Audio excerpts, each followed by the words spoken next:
Voici notre ami, notre vieil ami, Alex Jessup nous a quittés après une longue vie consacrée au travail et à l'amour de sa famille, dit le pasteur de sa voix sonore. Dans le petit cimetière écrasé de soleil, Charlie Killian n'est pas très attentif. Il regarde à ses pieds, au fond du grand trou creusé dans la terre rouge, le cercueil en sapin du vieux cordonnier, tout simple, avec juste une croix en métal blanc sur le couvercle. Comme la fosse est profonde, se dit-il. Pourquoi se sont-ils donné la peine de creuser si profond? Il y aurait largement la place pour empiler là-dedans au moins 3 ou 4 cercueils. À ce moment, une idée fulgurante pénètre dans le cerveau de Charlie. C'est une sorte d'illumination, comme lorsqu'on allume une guirlande électrique sur un arbre de Noël. Voilà bien la cachette idéale pour un cadavre. Depuis si longtemps qu'il cherche une solution, il aura fallu que le vieux Jessup se donne la peine de mourir pour la lui suggérer. Le bonhomme aimerait avoir de la compagnie, c'est sûr. Il jette un coup d'œil à Mason Hove, son associé, qui se trouve à quelques pas de lui. Mason fait une tête de circonstance, l'hypocrite, mais il se moque bien de cet homme qu'on enterre. Rien ne l'intéresse d'autre que son entreprise de bâtiment, les Maisons du Bonheur. Il y consacre tout son temps et y réinvestit systématiquement tous les bénéfices afin qu'elle devienne un jour la première de la région. C'est son rêve et son seul but. Pour l'atteindre, il s'impose un train de vie minable et a toujours refusé obstinément d'augmenter le ridicule salaire de son associé. Comme Charlie a une toute autre conception de l'existence, qu'il veut jouir pleinement des fruits de son travail, il a bien fallu trouver un arrangement, c'est-à-dire trafiquer quelque peu les comptes. Si bien que la situation est devenue impossible. La moindre petite recherche dans les livres pourrait lui être fatale. Charlie a peur d'être démasqué. Il croit sans cesse déceler chez Mason Hove une expression soupçonneuse ou une attitude bizarre qui pourrait signifier qu'il sait et qu'il va bientôt le confondre. La seule solution pour sortir de ce pétrin, eh bien, c'est d'assassiner Mason Hove. Charlie a élaboré un plan très astucieux, vraiment parfait, à un détail près. Le corps de cet empêcheur de tourner en rond ne doit pas être retrouvé et toutes les solutions qui se présentent habituellement à l'esprit quand on pense à un meurtre ne lui paraissent vraiment pas satisfaisantes. Enfin, c'est bien connu, les noyés remontent à la surface de l'eau, les chiens déterrent un os suspect et on retrouve toujours 1 ou 2 dents en or dans les cendres. C'est ce qui, jusqu'ici, l'a empêché de mettre son projet à exécution, l'obligeant à vivre avec cette épée de Damoclès au-dessus de la tête. Et voilà qu'il a trouvé la bonne méthode. À la porte du cimetière, il s'arrête pour attendre Mason Hove. Tout le monde doit pouvoir croire que les 2 associés sont toujours en bons termes. C'est très important. Quand Mason arrive, il dit sèchement à Charlie: « Je sais qu'il est déjà tard, mais je voudrais vous parler. Retournons au bureau, voulez-vous » ?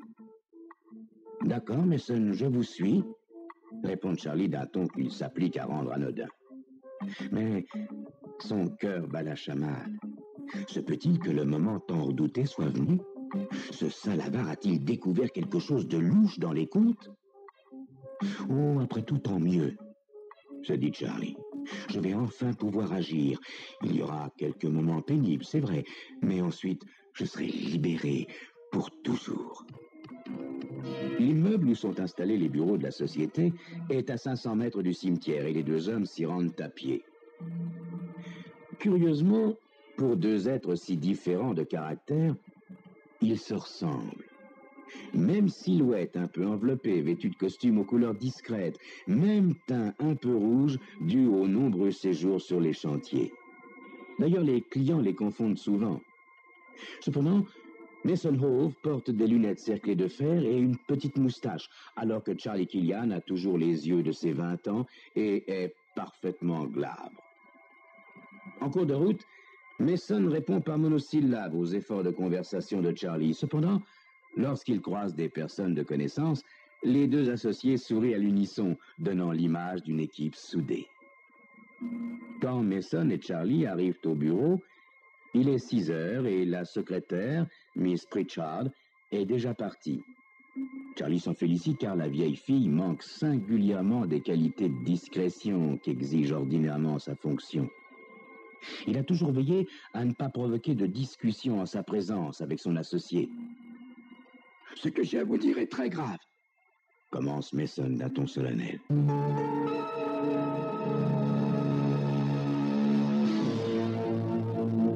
Le regard de Charlie erre sur le dessus du bureau, puis se fixe sur un objet, un lourd cendrier en verre.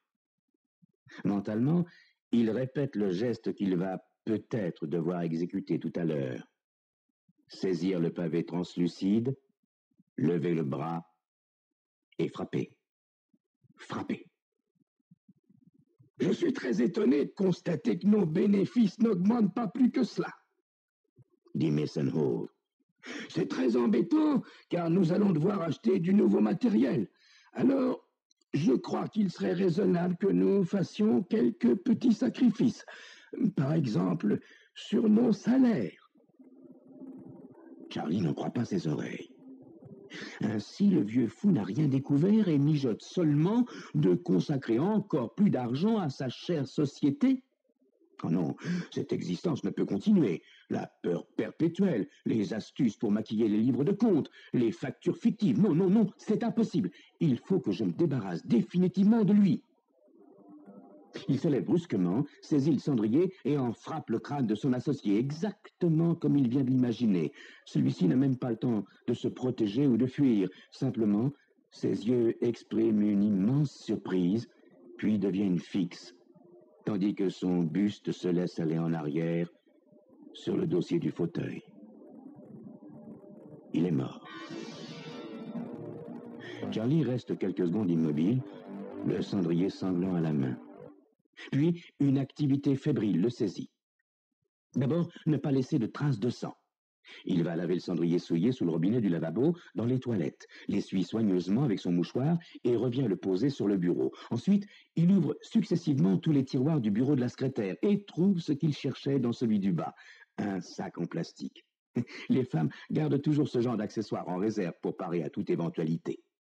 Dans le cas présent, Charlie enfile le sac sur la tête de Mason et le resserre tant bien que mal autour de son cou avec du scotch. Inutile de se préoccuper des empreintes. Personne ne viendra les relever dans cette cachette inviolable. Reste à l'y transporter. Mais il ne pourra rien faire avant minuit. En attendant, Charlie traîne le cadavre jusqu'au placard à fourniture où il l'enferme à clé. On ne sait jamais. Un impondérable pourrait survenir, comme par exemple le retour de la secrétaire venant chercher quelque chose qu'elle aurait oublié. Mieux vaut être prudent. Il jette un dernier coup d'œil sur le fauteuil où était assis son associé, mais n'y découvre aucune tache de sang, ni sur le tapis. Il quitte ensuite l'immeuble et monte dans sa voiture pour se rendre à son appartement. En chemin, il a soin de s'arrêter dans plusieurs bars où on le connaît bien et d'échanger quelques plaisanteries avec les consommateurs. Chez lui, il se prépare quelques sandwichs et les mange en regardant un match de baseball à la télévision. Vers 11h30, il descend dans sa cave chercher une pelle et une vieille toile cirée et les place dans le coffre de sa voiture. Puis, il se rend à nouveau au bureau. La partie la plus délicate et aussi la plus périlleuse du travail commence. Dans l'immeuble, tout le monde dort et le quartier est désert, si bien que le transport du corps de Mason jusqu'à la voiture s'effectue sans encombre. Au cimetière, Charlie se gare sur le petit chemin qui longe le carré où est enterré le vieux Jessup. Puis, il éteint ses phares. Il fait très noir car la lune est cachée par des nuages. Charlie se dirige à vue de nez avec son sinistre fardeau à travers les tombes, sans trop de difficulté d'ailleurs, car depuis le temps qu'il habite cette ville, il a eu l'occasion de fréquenter le cimetière et sa topographie s'est peu à peu inscrite dans sa mémoire. Il arrive enfin près de la dernière demeure du vieux Jessup et pose le corps. La pierre tombale n'est pas encore placée, et sur la fosse emplie de terre, on a simplement déposé une couronne en perles de verre et quelques fleurs. Charlie les déplace, puis retourne chercher dans son coffre la pelle et la toile cirée. Il étale soigneusement cette dernière près de la tombe et commence à creuser. Méticuleusement, il place les pelletés qu'il retire sur la toile cirée. Ainsi, tout à l'heure, il remettra la totalité de la terre dans le trou et aucune trace de son passage ne pourra être décelée. Enfin, s'il y en a, elles n'attireront pas l'attention. Mais le travail est plus difficile qu'il ne se l'imaginait, car il a plu dans la soirée et la terre est lourde. Enfin, le bord de la fosse arrive à hauteur de sa taille. Charlie creuse encore une quinzaine de centimètres pour faire bonne mesure et sort du trou. Après y avoir jeté le corps de Mason Hove, qui fait un bruit mat en tombant sur la terre meuble, il commence à reboucher la fosse. Ensuite, il secoue la toile au-dessus et replace les fleurs et la couronne. C'est terminé. Mason a trouvé une sépulture. Se plaira-t-il en compagnie du vieux cordonnier? Bof, il faudra bien qu'il s'en accommode. Charlie rentre chez lui, nettoie soigneusement le coffre de sa voiture, la pelle et la toile cirée. Rien n'est laissé au hasard. Ensuite, il se rend dans sa salle de bain et en ressort un quart d'heure plus tard, le visage transformé. Des lunettes cerclées de fer et une fausse moustache lui donnent une ressemblance certaine avec son associé. Il se félicite d'avoir acquis depuis longtemps ses accessoires, ce qui lui permet de ne pas être pris au dépourvu. À nouveau, il sort dans la nuit. Il est près de 5 heures du matin. L'aube commence à poindre. À la station, il prend le premier car pour Jacksonville. Dans cette ville, il se rend à l'aéroport et achète ostensiblement un billet d'avion pour Atlanta. Puis, discrètement cette fois, après avoir jeté lunettes et moustaches postiches, il prend le chemin du retour. La chance est vraiment avec lui, car il ne rencontre personne de connaissance, ni dans le car, ni en descendant à la station. Quand il arrive au bureau, vers 6 heures, la secrétaire ne s'interrompt même pas de taper pour le saluer et se contente d'un signe de tête. En constatant que ses deux patrons étaient absents ce matin, elle a dû tout naturellement penser qu'ils étaient allés visiter des chantiers, comme ils ont coutume de le faire très souvent. Charlie prend les livres de comptabilité et commence à les étudier en poussant de temps en temps quelques petites exclamations. Au bout d'un moment de ce manège, Miss Pritchard lui jette des coups d'œil, intriguée. « Un problème, monsieur Killian ?» finit-elle par demander. Je ne sais pas encore, » répond Charlie d'un air perplexe et hésitant. « Il faut voir, vérifier encore. » Puis, il recommence à compulser nerveusement ses livres. Peu de temps après, le téléphone sonne et la secrétaire décroche. « Hein ?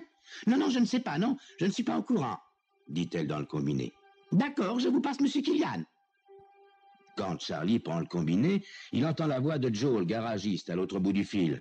« Dites donc, monsieur Killian, vous sauriez pas quand Mason Hove viendra reprendre sa voiture ?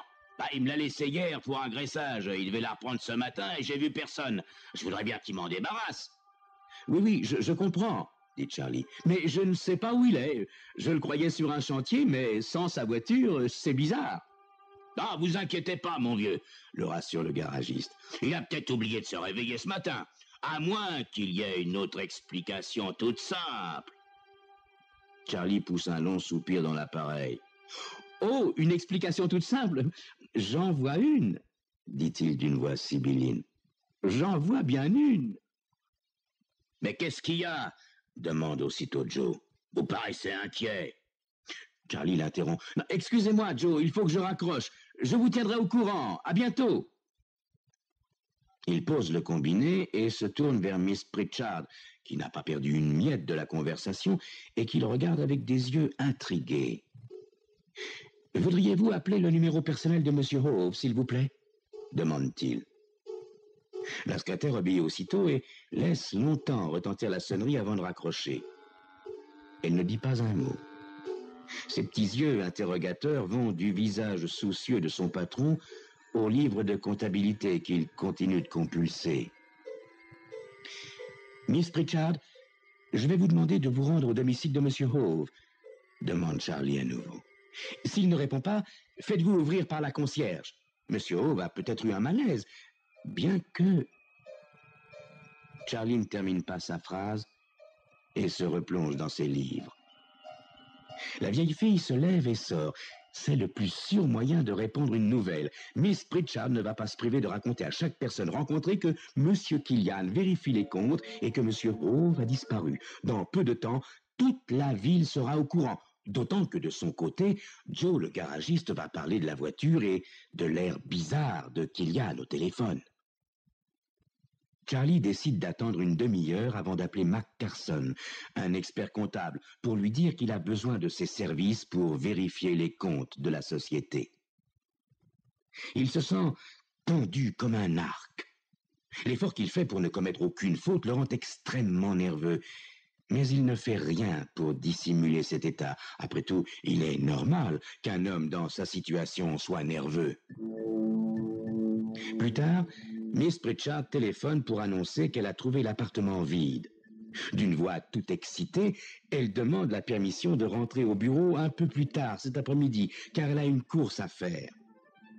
Charlie accepte avec l'air d'un homme qui a d'autres choses à penser. Mais il est ravi. Nul doute que la secrétaire va employer ce congé exceptionnel à jouer les gazettes locales. Pour le déjeuner, Charlie va prendre un sandwich au bar du coin, où il constate que le patron et le barman sont déjà au courant. « Alors, toujours pas de trace de Monsieur Hove ?» demande ce dernier. Charlie fait signe que non, et les deux hommes posent sur lui un regard compatissant. À 14h, il est de retour au bureau pour accueillir Mac Carson.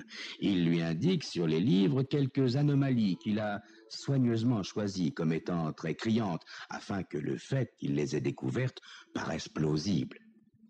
Intérieurement, Charlie se félicite de la subtilité avec laquelle il mène son affaire. L'expert comptable se met au travail et Charlie tourne autour de lui l'air désemparé, puis va à son bureau et ouvre un dossier, mais le referme très vite comme un homme qui ne parvient pas à se concentrer. Miss Pritchard arrive, la mine radieuse. Pour elle, toute cette histoire est une aubaine, car enfin il se passe quelque chose dans sa vie. Quand Mac Carson annonce qu'il y a bien eu, durant ces dernières années, des détournements importants, Charlie se prend la tête dans les mains. « Comment aurais-je pu imaginer ?» murmure-t-il. « Mason paraissait si strict, si honnête. Je ne perds pas seulement de l'argent dans l'affaire, mais aussi un homme que je considérais comme un ami. Mais que dois-je faire ?» demande Charlie d'un air désemparé. « Si j'étais vous, j'appellerais le shérif, » conseille Mac Carson. Vous avez déjà perdu assez de temps. Cet escroc est peut-être déjà à des milliers de kilomètres. Charlie approuve, l'air navré. Le lendemain, en fin d'après-midi, le shérif laisse tomber ses 90 kilos dans le fauteuil devant le bureau de Charlie. Comme d'habitude, sa respiration fait un bruit de locomotive. « Il fait chaud, n'est-ce pas ?» dit-il en essuyant son front en sueur. « Oui, oui, » répond Charlie avec impatience. « Et alors, vous avez trouvé quelque chose ?» Le shérif prend le temps de remettre son mouchoir dans sa poche, puis annonce « Il m'a tout l'air de s'être enfui, votre associé. J'ai fait circuler la photo que vous m'aviez donnée, et l'employé de la station d'autobus l'a reconnue. Ce matin, de très bonne heure, Mason a pris le premier car pour Jacksonville. À cette heure-là, il n'y a pas beaucoup de voyageurs, il se remarque. Pour ce qui est de ce qu'il a fait là-bas, c'est moins certain, mais un des employés de l'aéroport a dit qu'il est à peu près sûr de lui avoir vendu un billet pour Atlanta. Ça me paraît plausible. J'ai adressé un télégramme aux collègues de cette ville, mais, à mon avis, pour le retrouver, ça va être coton. Charlie pressent que le shérif ne mettra pas beaucoup d'ardeur à retrouver Mason Hove. En effet, il n'est pas du genre opiniâtre, car traîner sa lourde carcasse use presque toute l'énergie dont il dispose. Le gardien de la loi s'extirpe avec difficulté de son fauteuil et se dirige vers la porte. « Je vous tiendrai au courant dès que j'aurai du nouveau. » Charlie est heureux, très heureux. Dans quelque temps, quand l'espoir de retrouver Mason s'amenuisera, il pourra racheter pour une bouchée de pain les parts de son associé indélicat et sera alors le seul maître à bord. À moi, la belle vie, pense-t-il. Le shérif a la main sur la poignée de la porte quand il se retourne. « Ah, par cette chaleur, dire qu'il faut encore que j'aille au cimetière, se lamente-t-il. Hein? Au cimetière? S'étonne Charlie. Je n'ai pas entendu dire que quelqu'un était mort. Oh, c'est pas un enterrement, explique le gros homme, mais une exhumation. Figurez-vous qu'on a sans doute une empoisonneuse dans notre bonne ville. On lui aurait donné le bon Dieu sans confession à celle-là. Oh là là, n'empêche qu'elle en était à son 7e mari. Oui, 7, vous entendez bien. C'est la famille du 4e qui s'est montrée curieuse de la manière dont son parent était mort. Et les experts ont trouvé qu'il était plein d'arsenic jusqu'aux orteils. Et qui est cette dame? Demande Charlie. La veuve Jessup, répond le shérif. Hein? Croyez-vous, cette petite souris, elle cachait bien son jeu, hein? Étonnant, non?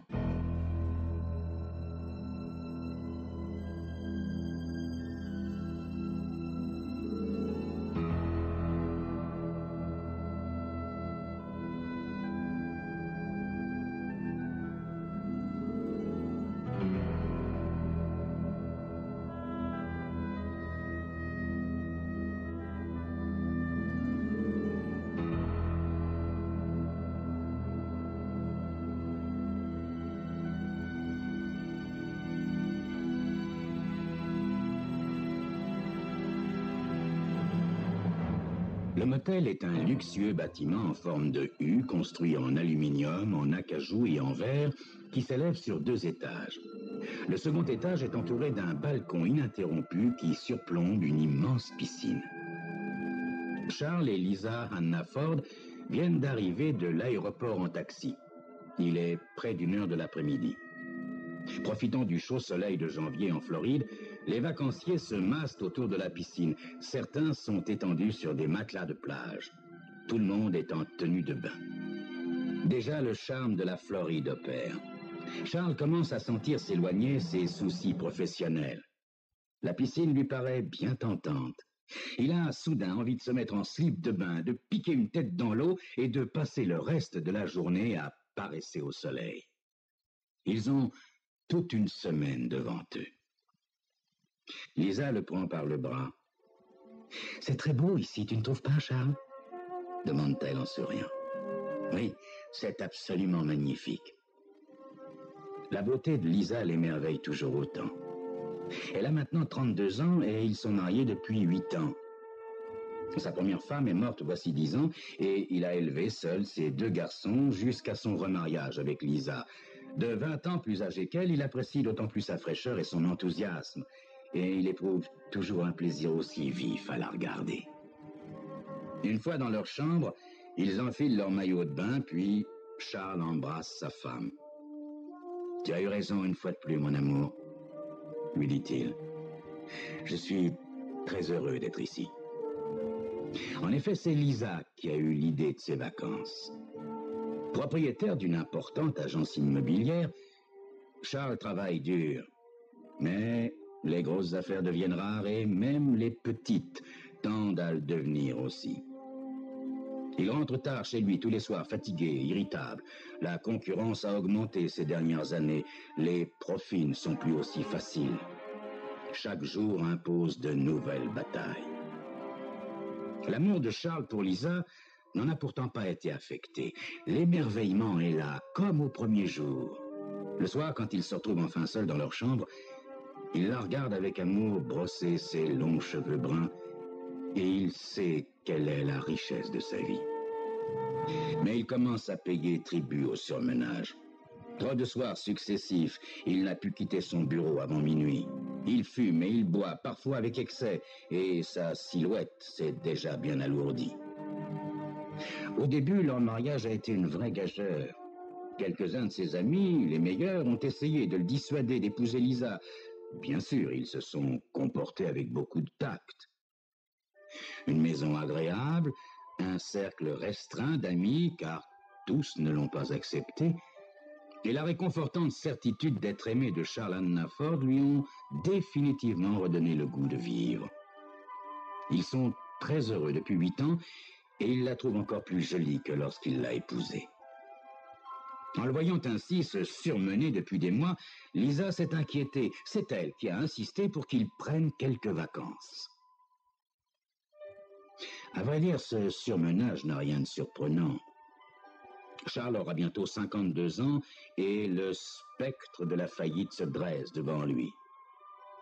Sur le moment, l'idée de délaisser une affaire sur le point de sombrer lui a paru insensée. Mais à présent, il est vraiment très heureux de s'être laissé convaincre et d'avoir accepté de partir. Sous le chaud soleil de Floride, il se sent à son tour gagné par l'optimisme de Lisa. Les ennuis commencent lorsqu'ils quittent leur chambre pour descendre à la piscine. Sur les 3 balcons qui longent le second étage du motel, surgit un géant blond à la stature colossale qui s'exclame à leur vue « Lisa, mon chou, quelle surprise !» Et il plonge aussitôt dans le bassin du second étage. Charles, en époux attentif, remarque immédiatement la physionomie altérée de sa femme. « Quelque chose qui ne va pas, mon amour? Que t'arrive-t-il? Tu es blanche comme un linge. » « Non, non, ça n'est rien, Charles. J'ai connu ce garçon autrefois. J'ai vécu quelque temps en Floride, voici une dizaine d'années. Nous ferions mieux de repartir, si tu le veux bien. Oui, je crois que ce serait mieux. Je ne tiens pas à remuer tous ces vieux souvenirs. Ils me font un peu peur. Je préférerais ne pas rester. » Non, Lisa. Nous resterons. Il n'est jamais bon de fuir son passé, ma chérie, quel qu'il soit. Il est toujours préférable de l'affronter, lui répond Charles avec douceur. Lorsqu'il débouche de l'escalier sur la terrasse de la piscine, le grand blond sort du bassin dégoulinant d'eau. Avec ses muscles saillants, c'est un véritable Hercule, l'image même de la force physique. Il a de longs cheveux blonds et le corps cuivré. Il ressemble à un dieu viking. S'approchant de Lisa avec autant de désinvolture que s'il ne s'était jamais quitté, il pose la main sur son bras. « Lisa, mon chou, où étiez-vous passé? Je vous ai reconnu au premier coup d'œil. » Il s'adresse à elle, mais ses yeux soupèsent Hannaford. « Je vous présente mon mari, » répond vivement Lisa. Charles est frappé de la sentir si nerveuse. « Mon mari, Charles Hannaford, » appuie-t-elle. « Je ne crois pas me souvenir de votre nom, » ajoute-t-elle d'une voix qui fléchit un peu. Charles ressent tout de suite une forte antipathie. La gêne de sa femme lui fait mal. C'est la première fois qu'un incident de ce genre se produit depuis leur mariage. Le passé de Lisa vient de surgir d'un coup. Il est impossible de l'ignorer. Debout face à elle, le géant blond la couve de son ombre, pareil à un oiseau de proie. Jambes écartées, poings sur les hanches, il affiche une tranquille assurance. « Ah, c'est tout naturel que vous ayez oublié mon nom, Lisa. Je suis Bill Rennie. Ça fait tellement longtemps et vous connaissiez tant de gens à l'époque. » « Vous avez une cigarette ?» demande-t-il d'un air désinvolte. Charles lui tend son paquet et lui donne du feu. Rennie détaille Lisa sans se gêner. Il arbore un large sourire. « Ça fait longtemps, mais c'est très agréable de vous revoir. Vous êtes splendide, absolument splendide. » Il balaie son corps des yeux en ricanant. « Vous avez pris du poids depuis la dernière fois, hein? Je me souviens qu'en ce temps-là, vous étiez mince comme une gamine. » Puis il tend la main à Charles. « Vous avez de la chance, mon vieux, beaucoup de chance. »« Merci, je m'en rends parfaitement compte, » répond Charles qui sent la moquerie. Bill se tourne alors vers Lisa. « Vous avez dû être joliment surprise de me voir sauter du second étage, hein? Les clients sont fous quand ils me voient faire ça. Ils ne s'attendent pas à ce que quelqu'un se jette de là-haut, mais vous devez vous souvenir, mon petit, que j'ai toujours été le casse-cou de la bande. Oui, je me souviens de vous, dit Lisa d'une voix à peine audible. Bill se frappe sur le ventre du plat de la main, toujours en grande forme pour ma part, comme vous pouvez le constater. Il montre le balcon du doigt. C'est moi qui l'ai fait faire, ce balcon. J'habite là-haut, chambre 15. Le matin, je me lève et je m'envole comme un oiseau. Jamais pris l'escalier pour descendre à la piscine. Je laisse ça aux touristes. Combien de temps allez-vous rester? Une semaine, dit Charles. Lise rectifie vivement. Probablement une journée seulement. Non, réplique Bill. Vous allez rester plus longtemps. C'est formidable ici. Mais il vous faudra déjà une semaine pour vous habituer. Il regarde encore Lisa. Monsieur Hannaford, vous avez tiré le gros lot. Oui, c'est bien ce que je pense, approuve aimablement Charles. Bill secoue sa cigarette. Pourquoi ne viendriez-vous pas tous les deux chez moi ce soir, hein? Je donne une petite réception. Des gens d'ici et des touristes. Nous danserons, venez comme vous voulez, en short, en maillot de bain, en robe courte ou en robe du soir. Aucune importance du moment que vous êtes à l'aise. Moi, je reçois en slip de bain.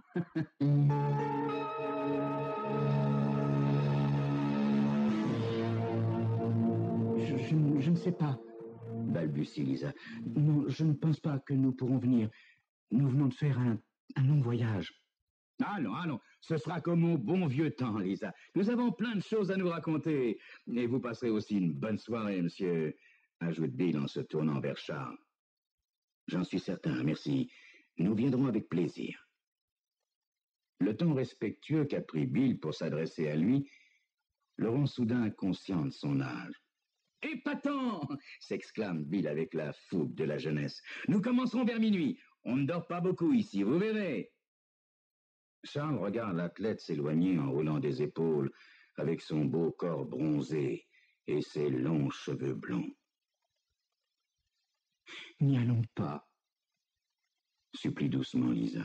Rien ne nous y oblige, effectivement, réplique Charles avec gentillesse. Mais je pense qu'il serait bon que nous y allions. Lisa rougit violemment. Tu l'as vu? Tu as vu la façon dont il me regardait? Charles hoche la tête. Il a tort. En tout cas, il se trompe.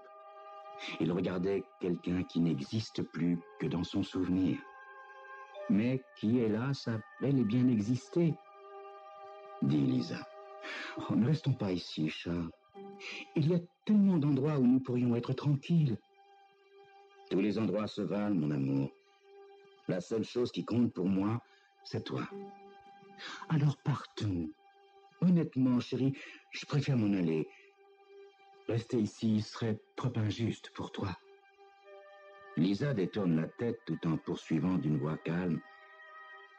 J'étais sale quand je l'ai connu. Tu l'as entendu parler, tu as vu la façon dont il me détaillait. J'ai l'impression d'être redevenu sale.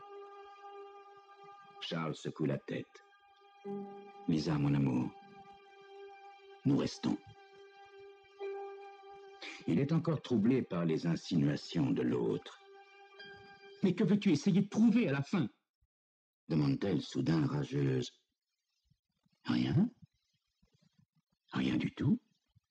C'est justement. Nous n'avons rien à prouver, mon bel amour. Merci, chuchote-t-elle. Charles ressent de la compassion pour Lisa en la voyant s'efforcer de sourire. Il ne se découragera pas, tu sais, ajoute-t-elle. Mais Charles se redresse en homme sûr de lui. Il ne sait pas à qui il a affaire. Moi, je le sais. Je t'aime, Charles, dit simplement Lisa. Elle s'éloigne aussitôt de lui en courant. Il voit son corps mince fendre l'air et plonger avec élégance dans le bassin. C'est une excellente nageuse. Lui-même trouve déjà bien difficile de simplement se maintenir en surface. Il entre à son tour dans l'eau un moment plus tard. Après y être resté quelques minutes, il en ressort pour s'étendre au soleil. Il écoute les bruits de conversation, les explosions de rire autour de la piscine, les chamailleries des enfants, les exclamations joyeuses des vacanciers. Les yeux fermés pour se protéger des rayons ardents du soleil, il reste un long moment sans bouger. Un enfant qui court, l'aspergeant d'eau au passage, le fait s'asseoir. De l'autre côté de la piscine, il aperçoit alors Lisa et Bill, assis côte à côte au bord du bassin, balançant leurs jambes dans l'eau. L'homme rit et, même à cette distance, Charles voit l'expression peinée de son épouse. « Tu as le goût du risque », se dit alors Charles. « Un vrai héros. À 52 ans, tu n'as pas peur de jeter ta femme en travers du chemin d'un type qui est capable de te la prendre. » Il voit Lisa sourire à Bill. « Ah, tu te crois fort, Anna Ford, hein? En l'épousant, tu as déjà accompli une prouesse. Qu'est-ce que tu veux de plus ?» Mais s'en aller maintenant serait avouer qu'il n'a pas confiance en elle, au risque de tout détruire entre eux. Dans la soirée, ils vont dîner au restaurant dont les baies donnent sur la piscine. Lisa se montre calme, pensive. Il n'y a plus personne dans l'eau et un employé dégraisse les côtés du bassin à l'aide d'une grosse brosse. Ils font ensuite une courte promenade et regagnent leur chambre. Ils sont tous les deux très fatigués. Et Lisa suggère qu'ils dorment un peu avant de se rendre à la soirée de Bill. Une fois couché, Charles entend encore Lisa aller et venir dans la chambre, puis perçoit le doux murmure de la douche. Un peu plus tard, elle revient dans la pièce et s'assoit pour se brosser les cheveux. La chambre est plongée dans le noir lorsqu'il s'éveille un moment plus tard. Il est seul. Lisa est partie. Il sent les battements de son cœur s'accélérer et reste immobile, paralysé par une folle angoisse. Puis, il entend la clé dans la serrure. Sans savoir pourquoi, il ferme les yeux et fait semblant de dormir. Lisa entre dans la chambre sur la pointe des pieds. Il sent le matelas se creuser tandis qu'elle s'allonge à côté de lui. Et il entend sa respiration saccadée. Au bout d'un moment, elle se lève et commence de s'habiller. Charles a dû s'assoupir de nouveau car il sent qu'elle le secoue pour le réveiller. Il est minuit moins le quart. Lisa a revêtu un long fourreau de satin blanc et s'est fait une ravissante coiffure. « Debout! Allez, debout !» dit-elle en souriant. « Nous allons à la réception. Je t'ai préparé ton habit. » La soirée bat déjà son plein lorsqu'ils arrivent. Bill Rainey, très jeune premier de Hollywood, s'avance pour les accueillir. Charles peut voir une fugitive lueur de moquerie dans son regard. Il y a peut-être 15 personnes dans la pièce où se côtoient robes de cocktail, smoking et maillot de bain. La plupart des femmes sont ravissantes, mais aucune ne l'est autant que la sienne. Charles en ressent une inexplicable tristesse. Les invités dansent sur la musique en stéréo. Rainey se déplace, entouré de femmes épanouies et souriantes. Enfin, il danse avec Lisa, la serrant très fort contre lui. Il n'arrête pas de chuchoter à son oreille. Vers 3 heures du matin, une bonne partie des invités sont ivres. Charles regarde Lisa, qui danse toujours avec Bill. Il la voit acquiescer de la tête à ce qu'il est en train de lui dire, puis elle le quitte rapidement et vient rejoindre son mari. Ses yeux bleus semblent immenses dans son visage, devenu étrangement pâle. « Je retourne un instant dans notre chambre. Je voudrais me refaire une beauté. » « D'accord, Lisa. » Charles se verse un nouveau verre, mais tout le whisky du monde ne masquera jamais l'amertume qui lui emplit la bouche. Au centre de la pièce, Bill fait soudain semblant d'être ivre alors qu'il n'a rien bu de la soirée. Titubant un peu, il annonce d'une voix empâtée « Adieu, monde cruel !» Enjambant le rebord de la fenêtre, il s'apprête à sauter. Ceux qui ne l'ont encore jamais vu plonger de sa chambre dans la piscine poussent des cris de panique, tandis que les autres éclatent en rire bruyant. Surprenant le regard moqueur de Bill, Charles comprend soudain. Lisa est sortie la première, et Bill va la rejoindre. Ils ont rendez-vous quelque part en bas. Conscient de sa défaite, Charles se sent mieux, fatigué. Bill vient de plonger du balcon dans la piscine selon sa spectaculaire habitude. Mais alors que les invités se précipitent derrière lui, vers la balustrade, en poussant des cris, par jeu, on entend brusquement, en bas, près de la piscine, le hurlement d'une voix de femme. Le cri est si horrible que cette fois, c'est la panique. Des lumières s'allument un peu partout. Du balcon, on ne voit pas grand-chose, si ce n'est des hommes courir dans toutes les directions. Puis, on retire Bill de la piscine et on l'étend par terre en attendant l'arrivée de l'ambulance. Il est vivant, mais il a les 2 bras et les 2 jambes cassés et une méchante coupure en travers du visage. Il est défiguré, à jamais. L'un de ceux qui l'ont retiré de la piscine déclare « Ben, il en a de la chance. Il restait à peu près 1 mètre d'eau dans le grand bassin. C'est ce qui lui a sauvé la vie. » La police arrive. Elle va découvrir lors de son enquête qu'un farceur a ouvert les 2 bombes du bassin, vidant ainsi presque entièrement la piscine. Ça a dû être fait au début de la soirée, explique le directeur du motel. Il faut plusieurs heures pour faire ainsi baisser le niveau de l'eau. Charles Hannaford regagne sa chambre à pas lents. Plusieurs heures pour faire ainsi baisser le niveau de l'eau. C'est-à-dire le moment où il s'est endormi, tout de suite après le dîner. Il entre sans bruit dans la chambre. La lampe de chevet restée allumée lui permet de contempler sa ravissante jeune femme endormie. Est-ce une illusion ou sourit-elle vraiment dans son sommeil? Charles se penche pour l'embrasser, saisi d'un vertigineux sentiment de triomphe.